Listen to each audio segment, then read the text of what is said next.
Olá, seja muito bem-vindo, muito bem-vinda ao Conversa Diária. Aqui no meu, no seu, no nosso bate-papo leve, descontraído e cheio de boas histórias para contar. Aqui a gente fala de tudo um pouco, como aquela boa conversa entre amigos. E hoje nós vamos falar com um convidado que tem muita história para contar para gente, dedicação, quase 10 anos aí com o serviço público voltado para o Conselho Tutelar aqui na nossa cidade e ainda continua atuando com políticas públicas. Ele sabe da importância e do valor da família e também é um homem espiritualizado, um homem de fé. Ele vai contar para a gente um pouquinho da sua trajetória, tanto profissional quanto da vida pessoal. Então vamos conversar com Casemiro Neto.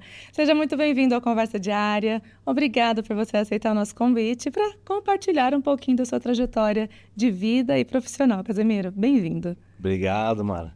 Obrigado pelo convite, uma honra estar com você, estar aqui com a audiência, né? E nós vamos falar um pouquinho hoje aí de várias coisas, né? Meu nome é Casemiro de Abreu Neto, hoje eu estou com 56 anos, né? Nasci ali na Bela Vista, vários amigos, várias amigas. A época que a gente jogava bola e entrava no bueiro para pegar a bola ali dentro do bueiro, né? Então, já faz um tempinho. Hoje eu sou casado com a Cláudia, tenho 2 filhas, a Daça, que ela está com 13 anos hoje, e a Elisa, que está com 20 anos. E a família, na verdade, eu nem merecia a esposa, né? Mas Deus foi muito bom comigo e me deu uma esposa e deu 2 filhas. Então, não tem como não estar feliz, né, Mara? Você é um homem, como eu anunciei aqui, né, que sabe o valor da família e também tem a questão da espiritualidade. Gostaria que você compartilhasse também um pouco dessa trajetória, inclusive da família vinda da raiz dos seus pais, desse bauruense. Sim. E também mencionando um pouquinho sobre a questão da esposa, né? Como Sim. que é essa parceria de vocês e das filhas também, que vocês têm uma atuação com alguns trabalhos. Sim. Quando a gente fala de família, não tem como a gente pensar só atualmente, por exemplo, eu pensar só na minha esposa, nas minhas filhas. A gente tem que voltar, quem sabe, nos avós, nos bisavós, né? Então, parte da minha família veio ali do norte, veio de Pernambuco, veio de Alagoas. A outra parte veio de Portugal. Aí foram se unindo essas famílias e foram se construindo, né? Meu pai, ele trabalhou muito tempo em obras, né? Com várias obras, tanto em Bauru, fora de Bauru, no estado de São Paulo, fora do estado de São Paulo. E a minha mãe, meu pai já é falecido, faz 8 anos, e minha mãe é viva, tá bem, tá lúcida. Como que é o nome do pai? Dona Marlene é minha mãe, e o meu pai é o seu Mário, né? Depois minha mãe vai estar vendo aqui o podcast.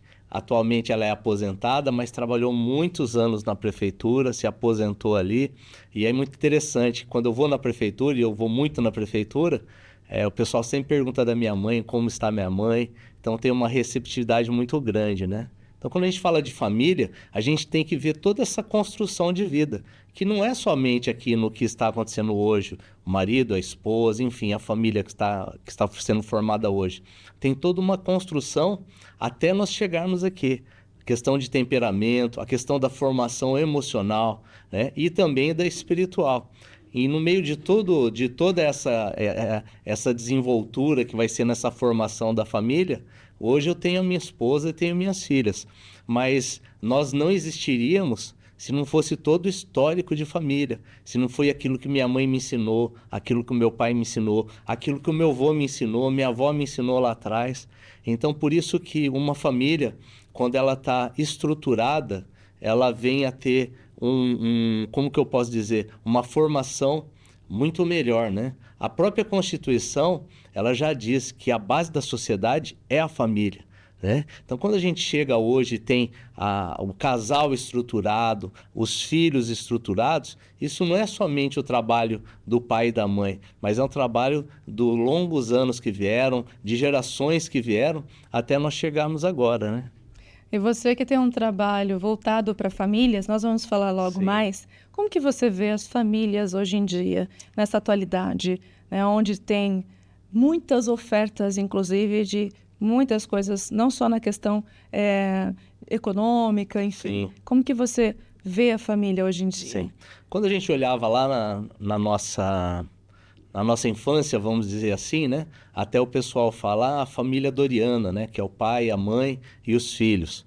Então, lá 40 anos atrás, vamos dizer assim, nós tínhamos essa formação, ela é mais constituída, né? Agora, hoje em dia, não. E já de tempos atrás, também não, né? Então, nós vemos crianças sendo cuidadas por tios, sendo cuidadas por avós, sendo cuidados somente pela mãe, e uma outra formação que é bem menor, somente pelo pai, né? Então, nós temos outras estruturas que são bases familiares, né? Por exemplo, muitas vezes eu ficava na casa da minha tia, na casa da minha avó durante a semana, porque era próximo da minha escola. E hoje a gente encontra muito disso, né? Avós cuidando, né? Tios cuidando dos filhos, dos sobrinhos, né? Por causa de problemas e dificuldades que foram se encontrando ao longo do caminho. Então, mesmo com toda essa mudança da estrutura família, nós ainda entendemos e encontramos o que fortalece uma família, que é o amor, que são os laços de cuidado, os laços de proteção. Então, mesmo quando um avô, uma avó cuida, ou somente a mãe, né, a gente percebe que quando existe o amor e quando existe a proteção, né, a família ela tende a crescer estruturada. Então, mesmo que a mãe está ali cuidando de 2, 3 filhos, ela tendo aquele senso de cuidado, de carinho, de proteção, de proteger os filhos, isso tudo faz uma grande diferença. E quando que a gente vê as famílias se desestruturando? Quando os pais ou mães, eles começam a ser negligentes. Negligentes, não pensa assim, eu não dou o melhor para o meu filho. Não, não é isso não. É negligente em coisas básicas. Negligente, por exemplo, na escola, na educação. Negligente, às vezes, num cuidado, num lazer, no carinho. Porque, claro, todos os pais precisam trabalhar para dar uma condição melhor para o seu filho. Mas o tempo de qualidade ali, 15 minutos, meia hora, de uma forma diferenciada, isso aí muda a realidade de uma família. Até aproveitando essa sua fala, você atuou por quase 10 anos, Sim. né, no Conselho Tutelar. Gostaria que você comentasse esse período, qual foi a importância, os desafios e o que você acha, né, que ainda pode ser feito para contribuir com essas famílias. Sim. Então, o Conselho Tutelar, o que acontece? Ele trabalha em vários braços, né? Por exemplo, ele zela por direito e garantia das crianças, né? Que as crianças tenham um exemplo, tenham direito a acesso à escola, tenham acesso à saúde, né? E também ele trabalha com a família, atendendo os pais, atendendo a família extensa que nós falamos, avós, tios, e atendendo por vezes até os adolescentes. Então, quando a gente trabalha nesse espectro, nessa amplitude, né, eu sempre conversei com as minhas amigas, meus amigos de trabalho, porque como nós temos muitas coisas a serem feitas, muitos processos, muitas famílias a atenderem, o meu princípio sempre foi o seguinte, atenda da melhor forma, né? Vá até o fim com aquele processo, vá até terminar. Não dá para fazer na metade um trabalho, atender ou só a família, ou só o pai, ou só a mãe, ou só a criança, não. Mesmo que leve um pouco mais de tempo, mas nós precisamos fazer o nosso melhor naquela situação.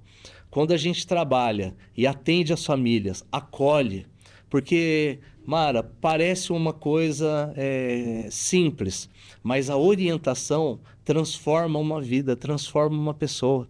As pessoas não são orientadas, sabe? Elas não sabem o que fazer, elas ficam perdidas no que deve ser feito, principalmente na questão emocional. A pessoa fica abalada. Por vezes nós atendemos, por exemplo, adolescentes, 13, 14 anos, começando a fugir de casa, começando a dormir fora. As mães ficavam perdidas, o que eu vou fazer? E aí é o momento que você traz, você acolhe aquela família, você ouve aquela família e você procura dar uma orientação para que aquela pessoa se restabeleça e busque um novo norte na vida dela. Casemiro, o que te levou a entrar no Conselho Tutelar? Sim.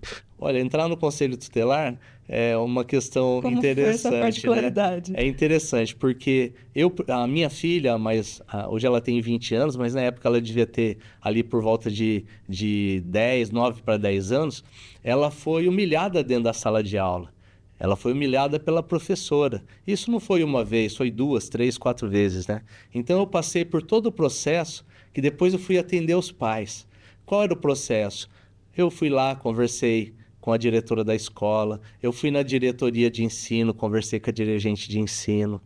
Depois foram feitas atas disso. Eu fui na delegacia fazer boletim de ocorrência por causa da situação, para que fosse cessada aquela situação, né? E eu fui no conselho tutelar, fui atendido por uma conselheira, né? Ela me orientou, mas é o que eu digo, o processo ficou parado ali, né? Não foi dado continuidade. Então, ficaram lacunas nesse processo. E aí, conversando com as pessoas, com os amigos, falou assim, tá tendo eleição lá do Conselho Tutelar, por que você não entra lá? Se você estivesse lá, as coisas seriam diferentes. Foi isso que eu ouvi dos amigos, né? E foi isso que me levou. O que me levou para o Conselho Tutelar foi a minha filha ter um direito violado ali, ser colocada numa situação vexatória, humilhada na sala de aula. E aí eu fui tentar tomar os procedimentos e não consegui. E quais foram, então, nesse período que você ficou, qual cargo ocupou e também conquistas, já que foi o que te motivou justamente em busca, né, de direitos e fazer justiça, vamos dizer dessa forma. Então, quais conquistas e desafios também que enfrentou nesse período? Eu vinha já da área da educação, né? Então, minha formação na área de pedagogia, daí eu tenho uma formação também na área de teologia, então minha área de humanas sempre foi uma área muito forte. Quando eu vim para entrar no Conselho Tutelar, eu vim me preparar para um outro aspecto, que era de zelar por direitos de criança e adolescente. E aí você vai estudar, você vai se preparar. O primeiro ano é o ano mais complexo, né? Porque você acha que é uma coisa e é outra totalmente diferente. E eu entrei, depois que eu entrei no Conselho Tutelar, eu sempre tenho uma característica pessoal, que é de levar as coisas muito à organização. Aonde eu estou, eu procuro organizar o local. E dali foram 7 anos ali como presidente do Conselho Tutelar, organizando, claro, junto com as minhas amigas de trabalho, mas reorganizando todos os processos de trabalho, de atendimento, informatizando, sistema de gestão, como atender, criando protocolos e processos, né, para que as famílias de Bauru pudessem ser melhores atendidas. Então foram 7 anos ali, que foi muito bom. E com essa sua experiência, como que você enxerga assim, o papel da família para ajudar, inclusive nesse desenvolvimento da criança e do adolescente, juntamente com a instituição, com os conselheiros, seja como for? Sim, eu penso que o papel da família sempre é de buscar ajuda. Quando nós como família, como pais, como mães, nós temos, por vezes, mesmo com todo o conhecimento, nós temos as dificuldades, porque num determinado momento nós não sabemos o que fazer naquela hora, né? Puxa, minha filha deu meia-noite, ela não apareceu em casa, saiu com as amigas, ela tem 15 anos de idade e ela não volta, né? Antigamente, na nossa época que a gente era adolescente, não tinha telefone, não era pegar o WhatsApp. Hoje, você tem uma facilidade. Mesmo com toda essa facilidade, as mães e os pais não sabem o que fazer. E um sai correndo atrás do outro. Ou então, os filhos começam a ser rebeldes e começam a discutir com os pais. E começam, como já aconteceu conosco e com quem está aqui também nos assistindo, nos ouvindo, nós já tivemos uma época que a gente sabia de tudo. Não, eu sei de tudo, eu sei de tudo. E aí geram os conflitos de geração. Nesse momento, o que a família precisa fazer? Buscar apoio, buscar orientação.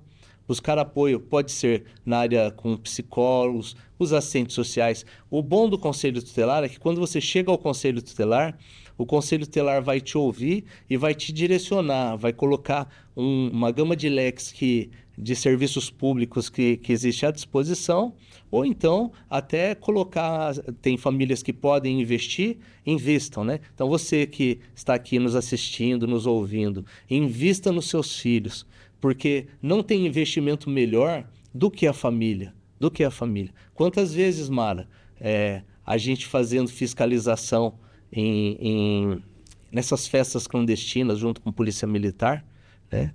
Os pais tinham que ir lá buscar os filhos lá de 13 anos, de 14 anos, que estavam numa situação deplorável, né? Eu tive uma situação, você me permite só mais um minuto? Eu tive uma situação que nós fomos numa festa clandestina e lá dentro nós tínhamos 32 adolescentes, a grande maioria meninas, começando ali de 12 anos até 17 anos, 16 anos. E essa noite nós terminamos esses atendimentos às 5h30 da manhã. Eu levando uma menina de 13 anos e quase nós tivemos que derrubar a casa porque os pais não acordavam, porque estavam com o nenê novo e tudo mais. Os pais nem sabiam onde elas estavam porque achavam que ela estava dormindo na casa de uma amiga. Olha só. Então, esse procedimento, Mara, depois ele se estendeu por 6 meses atendendo todas essas famílias. E o que nós encontramos nesse meio? Adolescentes fora da escola, adolescentes em automutilação, adolescentes em uso de drogas. Então, quando a gente olha para uma família e olha para os pais, invistam nos filhos, invistam o que for necessário, o que for possível, dedique tempo. E se precisar de apoio, de ajuda, de um psicólogo, de um serviço de saúde, busque, claro, o serviço de saúde, mas se necessário for, não conseguiu, vá ao Conselho Tutelar, porque o Conselho Tutelar já tem o conhecimento e a expertise de fazer todos esses encaminhamentos para dar esse suporte para a família. Que é um ambiente realmente, né, uma instituição para apoio, para ajudar mesmo as famílias, como você mencionou. Um conselho que você deixa para os pais, né? E também para aqueles adolescentes, como mencionou aqui, que é aquela fase, eu sei o que eu estou fazendo, né? Deixa eu fazer da minha forma. Para ambas as partes, pais e filhos, qual conselho que você deixa assim, dica de ouro para quem nos acompanha? Então, para os adolescentes, né? Você que é adolescente, que está aqui nos ouvindo, né? Entenda que tudo vai passar. Hoje você tem 15 anos, hoje você tem 16 anos, mas existe um futuro todo à sua frente. Faça seu projeto de vida. Precisa ser feito um projeto de vida. Os adolescentes, você que é adolescente, pense que vai existir um futuro. Uma palavra pode mudar a sua vida. Uma fala de uma pessoa, de um adulto, pode mudar a sua vida. Então, você que é adolescente, pense, existe um futuro para você. Pense no seu futuro. Eu sei que a mentalidade, né, do adolescente, o cérebro do adolescente ainda está imaturo, né? Hoje nós sabemos, por causa da neurociência, que a maturidade no cérebro vem ali por volta de 22, 23 anos, né? Mas, uma hora, esse adolescente ele vai ficar mais maduro. Esse fim de semana, eu estava ouvindo o testemunho do Claudinei Quirino, medalhista olímpico, né? E ele fala que ele foi abrigado, né? A gente fala, ele ficou no abrigo. Ele foi tirado da família dele, mas que um padre fez uma fala com ele e deu um incentivo para ele. E isso mudou a vida dele. Olha só, e ainda levaram anos para que muitas coisas acontecessem na vida dele. Mas essa fala mudou a vida dele, né? Então, você que é adolescente, você já deve ter ouvido diversos conselhos. Mas ouça pense no seu futuro. Isso pode mudar a sua vida. E para o pai, que não sabe o que fazer, os pais? Ok, para os pais. Eu sempre falo para os pais assim, uma palavra muito simples: persevere e tenha paciência. Perseverança e paciência. Por quê? Tudo muda. Na nossa vida mudou. Eu, você que é pai que está nos assistindo, nos ouvindo. Você já foi adolescente, você já deu trabalho, eu dei trabalho, você passou problemas, você passou dificuldades, quem sabe, maiores do que o seu filho hoje. E você conseguiu vencer, você conseguiu superar a situação. E como nós superamos? Tendo paciência e perseverando. Tendo paciência e perseverando. A própria Bíblia já fala, ensina ao teu filho o caminho que ele deve andar. Então a nossa parte é ensinar os nossos filhos, é mostrar o caminho. Claro que em determinado momento, esse filho vai querer buscar, como a gente falou, né? Eu já sei o que eu quero da minha vida, sai para cá. Sai para cá. Aí ele quebra a cabeça. Ele vai voltar para onde, Mara? Para casa dos pais, dos responsáveis. Para casa dos pais e dos responsáveis. A menina sai ali, engravida, junta com um garoto lá. Aí não dá certo, ela volta para onde? Para casa dos pais. Porque a família, como a gente já falou, é a estrutura que fortalece a sociedade. Então, para os pais, você que é pai, você que é mãe, ou quem sabe você é avô e avó que está cuidando dos seus netos. Persevere, continue, não desista, tenha paciência, porque num determinado momento as coisas vão mudar e vão se estabilizar. E você continua fazendo trabalhos com políticas públicas, agora voltado para a comunidade. Gostaria que você comentasse a respeito também desse seu trabalho, como que é essa atuação e da importância dela, inclusive aqui para Bauru. Sim. Como atuando no Conselho Tutelar, a gente fazia inserção em todo tipo de comunidade, em todo tipo de bairro. Então, eu acabei tendo conhecimento e conhecendo pessoas e conhecendo situações que me ajudaram a entender a realidade. Essa é uma grande dificuldade que os profissionais têm, entender a realidade. E nós só entendemos a realidade de pessoas, de um bairro e de uma determinada localidade se você estiver lá. Então, com o Conselho Tutelar, eu tive essa oportunidade de estar e conhecer essa realidade. Então, há pouco mais de 2 meses, eu assumi uma coordenadoria que é de ações comunitárias. Então, eu peguei toda essa experiência, toda essa bagagem do Conselho Tutelar e agora eu trabalho com centros comunitários, trabalho com lideranças de bairro e com associação de moradores de bairro, para que a gente possa fortalecer as políticas de cada bairro, as políticas ali de atendimento em cada bairro. Como Bauru é muito grande, 400 mil habitantes, nós precisamos de ter braços para o serviço público, né? Nós temos, de um lado, o poder público, mas nós temos, de outro lado aqui, a sociedade civil, que é importantíssima, né? Para desenvolver trabalhos. Então, essa é a minha função hoje, vamos dizer, trabalhar com essas lideranças para fortalecer os atendimentos e as políticas públicas que vão lá no bairro, lá onde outras pessoas não chegam, nós vamos trazendo devagarzinho e orientando e mostrando e vendo a necessidade para criar naquele determinado bairro ali uma política pública diferenciada. Então, estou nesse desafio já há um pouco tempo, mas tivemos até um encontro aqui, final de semana, de lideranças, de associações de bairro, foi muito bom.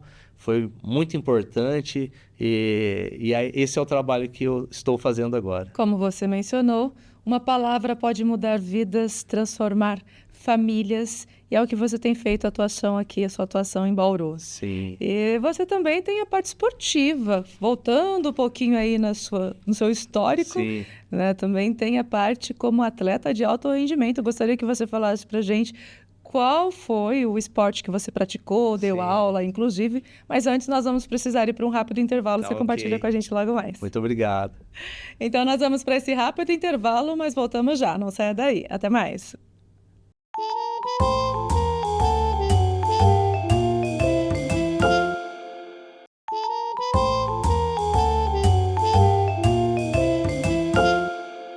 Voltamos com Conversa Diária. O bate-papo de hoje é com Casemiro Neto.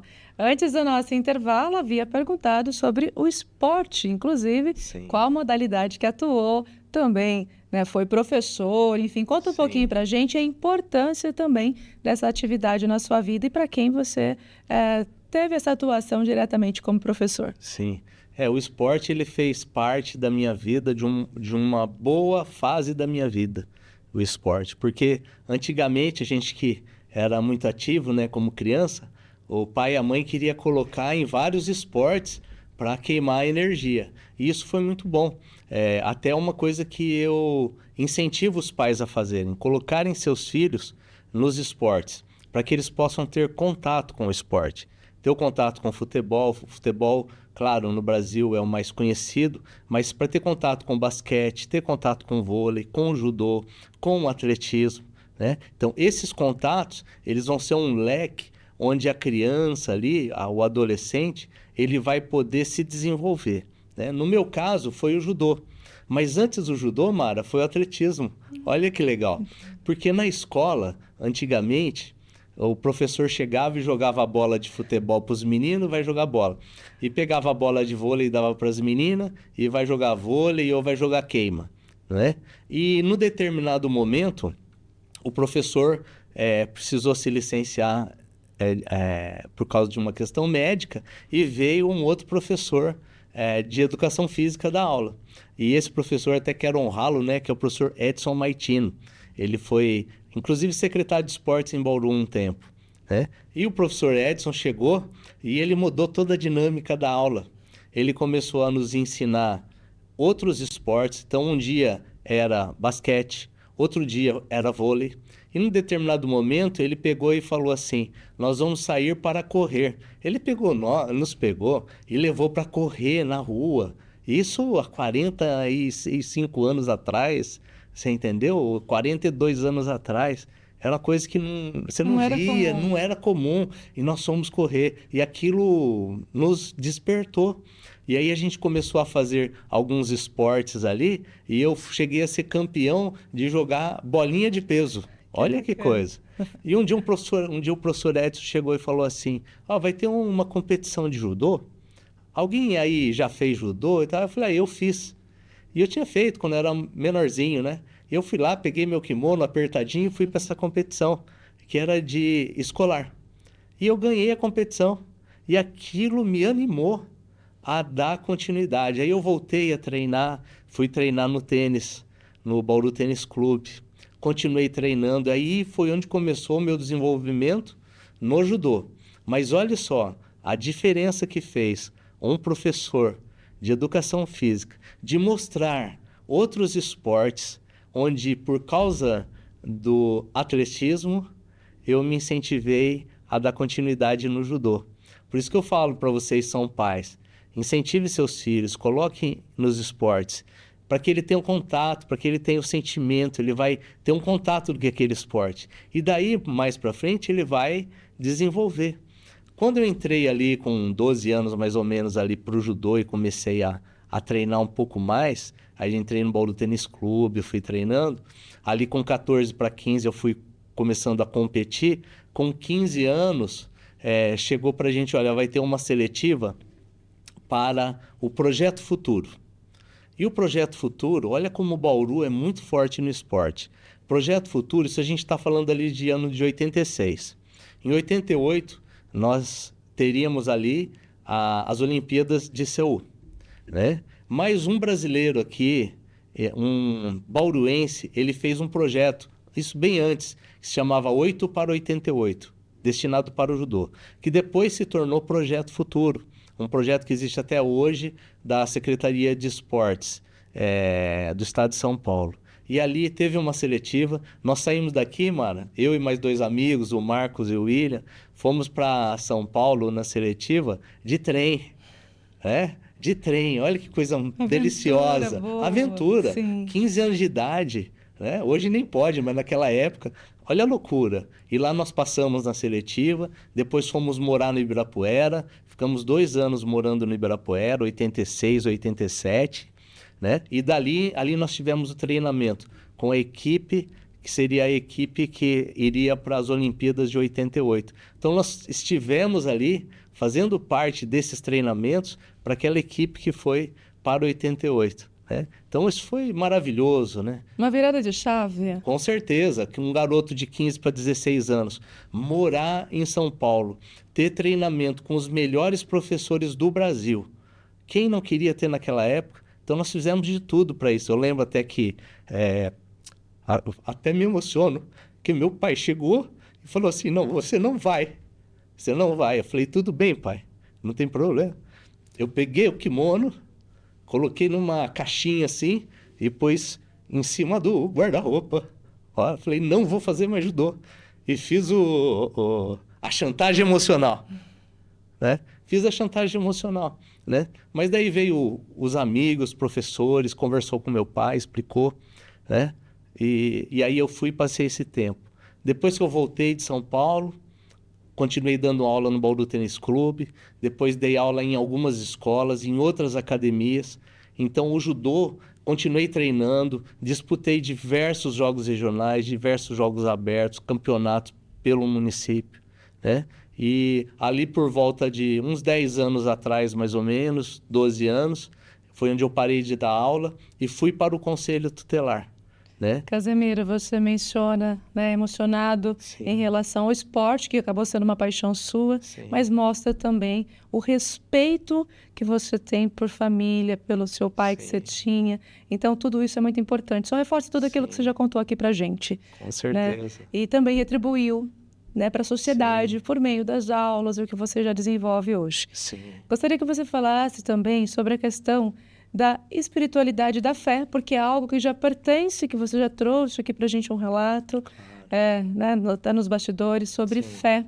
Sim. E nós estamos caminhando para o final do nosso Que bate-papo. pena. É porque bate-papo bom é assim, Isso. passa rápido. Mas fica com um gostinho de volta novamente. É isso mesmo. Então, fale para a gente sobre a importância da fé, da espiritualidade na sua vida.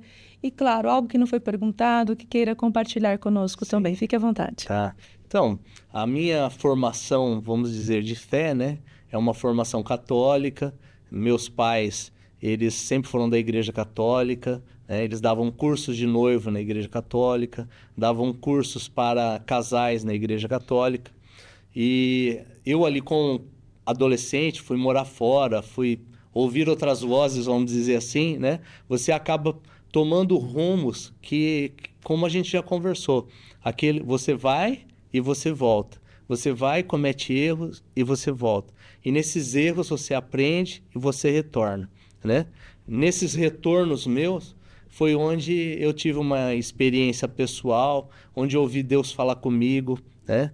Ninguém precisou falar de Deus para mim. Eu falava com Deus todo dia, né? Mas eu tive uma experiência pessoal. E aquela experiência pessoal de ouvir a Deus, de Deus falar comigo, me levou para a igreja evangélica.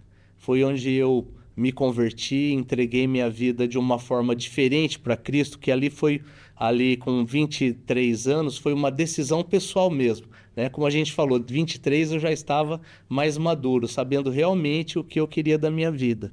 E foi ali onde a minha vida no nível espiritual começou a ter uma mudança, começou a ter uma transformação, né? Até hoje nós estamos aí com pouco mais de 30 anos que eu comecei essa transformação na minha vida. E eu falo assim, Mara, que é uma transformação todo dia, né? Já passaram-se mais de 30 anos, eu conheci minha esposa, eu tenho minhas filhas, mas todo dia eu peço para Deus, para que Deus cuide da minha vida, cuide das minhas filhas, porque quando na nossa família nós estamos bem com a esposa, estamos bem com o marido, estamos bem com os filhos, nós estamos em paz. Mas quando nós estamos com problemas e dificuldades, nós temos que pedir para uma ação sobrenatural na nossa casa e na nossa vida. E essa ação eu creio que é de Deus. Porque você, quem está aqui nos ouvindo, nos assistindo, todos nós somos limitados, nós temos uma limitação na nossa vida, pessoal, emocional, espiritual. E nesse momento é que nós precisamos de uma força poderosa, e essa força poderosa, sobrenatural, é Deus agindo na nossa vida, tocando e nos fazendo romper esses limites, coisas que nós nunca conseguiríamos fazer, mas com uma ação do poder de Deus, nós conseguimos fazer. E isso foi mudando minha vida. Até mesmo no meio deste caminho, com dificuldades emocionais e tudo mais, mas Deus me deu uma esposa, Deus me deu 2 filhas. Eu também tenho dificuldade com as minhas filhas, né? E nas minhas limitações, eu peço para que Deus me ajude, né?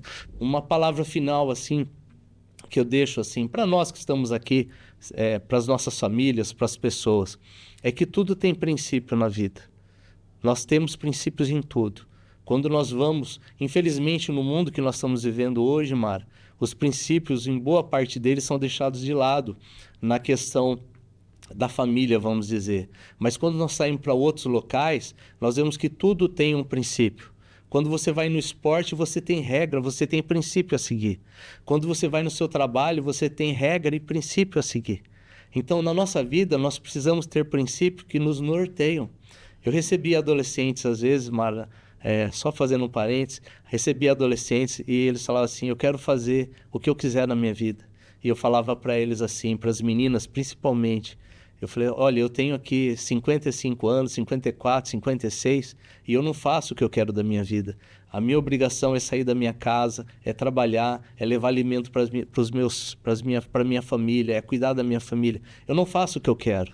Então hoje você acha que a pessoa lá faz o que quer, mas não faz. Nós fazemos o que precisa ser feito. Então os princípios e os propósitos, nós precisamos alinhar a nossa vida para que as coisas mudem. Alinhar a nossa vida familiar, os princípios de vida familiar, alinhar o princípio financeiro da nossa vida financeira, para que a gente possa olhar para um futuro e poder contribuir, tanto para a nossa família, quanto para a sociedade que nós vivemos. Muito bom. Gratidão por aceitar o Eu que convite, agradeço. por compartilhar um pouquinho do seu conhecimento conosco. Fica o convite para retornar no próximo momento. Voltaremos, Mara. Deus abençoe. Muito obrigado, viu? Sucesso. Um prazer estar com você. Digo mesmo, foi uma satisfação. Agradeço também em nome de toda a equipe. Obrigado. Então, nós encerramos o Conversa Diária de hoje com Casemiro Neto, este homem de princípios, como ele mesmo traz para nós e trouxe aqui, né, de valores, sabe o quanto a família é importante e procura fazer a diferença na nossa querida Bauru por meio, inclusive, de políticas públicas. Aqui eu vou deixando para você o meu forte abraço e minha imensa gratidão por você que nos acompanhou até o final desse bate-papo. Até o nosso próximo encontro. Tchau, tchau.